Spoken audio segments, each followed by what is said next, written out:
Does God turn a deaf ear to leaders who wage war? On March 31, 2026, the White House had to answer that very question after Pope Leo issued a stunning rebuke to world powers. Press Secretary Karoline Leavitt was forced to defend the administration's spiritual stance, calling military prayer a noble tradition rooted in 250 years of American history. From the Vatican to the West Wing, we are breaking down the moment faith and foreign policy collided on the world stage.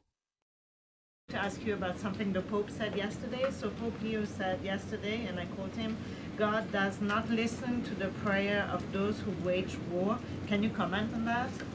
I think our nation was a nation founded 250 years ago almost on Judeo-Christian values, and we've seen presidents, we've seen the leaders of the Department of War, and we've seen our troops go to prayer during the most turbulent times in our nation's history. And I don't think there's anything wrong with our military leaders or with the president calling on the American people to pray for our service members and those who are serving our country overseas. In fact, I think it's a very noble thing to do. And if you talk to many service members, they will tell you they appreciate the prayers and support from the Commander-in-Chief and from his cabinet.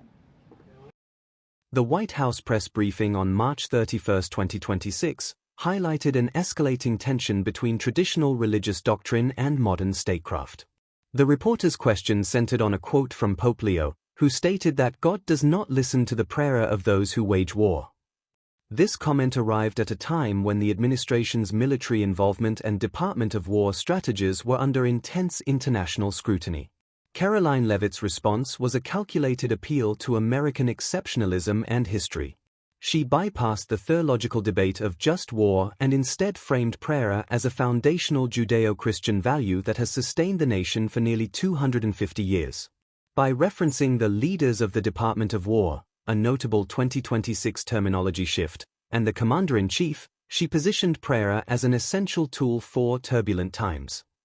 The educational update here is the emotional disconnect being debated in 2026. The Vatican is increasingly taking a hardline pacifist stance, while the U.S. administration argues that prayer for service members is a noble act that provides vital psychological and moral support to troops.